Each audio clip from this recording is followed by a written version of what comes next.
बिस्मिल्लाहिर्रहमानिर्रहीम। इस वीडियो में हम डिस्कस करेंगे कि क्या आपका बच्चा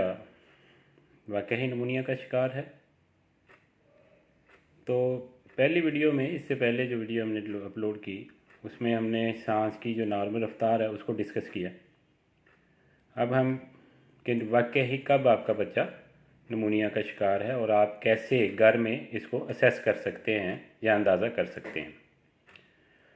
ये वीडियो ख़ास तौर पे सिर्फ वालिदैन के लिए ही बनाई जा रही है ताकि उनको घर में बच्चे का मुआयना करने में या अंदाज़ा करने में उसकी बीमारी के हवाले से मदद मिल सके। अगर आपके बच्चे की सांस की रफ्तार जो बताई गई तादाद है उस उम्र के हवाले से अगर उसके मुताबिक है, लेकिन साथ बच्चा आपका सिर्फ नज़ला ज़ुकाम खांसी का शिकार है, तो ये समझे कि सिर्फ कोल्ड फ्लू का शिकार है, उसको निमोनिया नहीं है। लेकिन अगर इन कंडीशंस के साथ साथ बच्चे के सांस की रफ्तार भी तेज़ है, तो ये समझें कि आपके बच्चे को निमोनिया है। अब कि निमोनिया की शिद्दत कैसी है, उसकी सिवियरिटी कैसी है, उसको फर्दर हम जो है तकसीम करते हैं सीवियर निमोनिया और वेरी सीवियर निमोनिया और डिजीज़ के। अगर आप बच्चे को असेस करें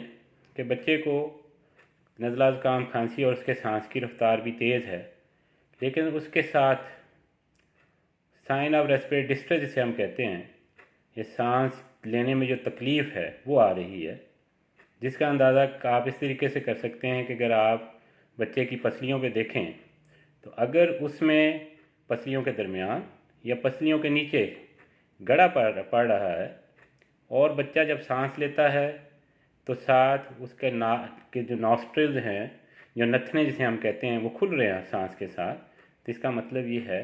कि आपके बच्चा सीवियर निमोनिया का शिकार है। लेकिन अगर उसके साथ साथ बच्चे के होंठ नीले हो रहे हैं, चेहरा नीला हो रहा है, ज़ुबान नीली हो रही है और बच्चा जो है कि कोई इनटेक भी नहीं कर रहा, फीड नहीं ले रहा या हर चीज़ को उल्ट देता है या उल्टी कर देता है, तो इसका मतलब यह है कि आपका बच्चा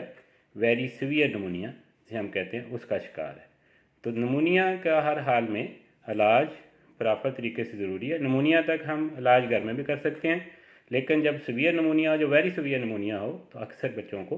हॉस्पिटल में दाखिले की ज़रूरत होती है या अपने मौलज के मशवरे के साथ उसको प्रॉपर तरीके से हल किया जा सकता है या उसका इलाज किया जा सकता है।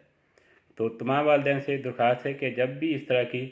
कंप्लेन हो या शिकायत हो तो बच्चे को असेस करें और फौरी तौर पे उसकी शिद्दत के मुताबिक अपने बच्चे का इलाज ज़रूर करवाएं, क्योंकि निमोनिया इस वक्त दुनिया में बच्चों की अमवात की सबसे बड़ी वजह है। और दुनिया में इस वक्त बच्चों की जो अमवात हो रही हैं उनमें 18% बच्चों की अमवात निमोनिया की वजह से होती हैं। शुक्रिया।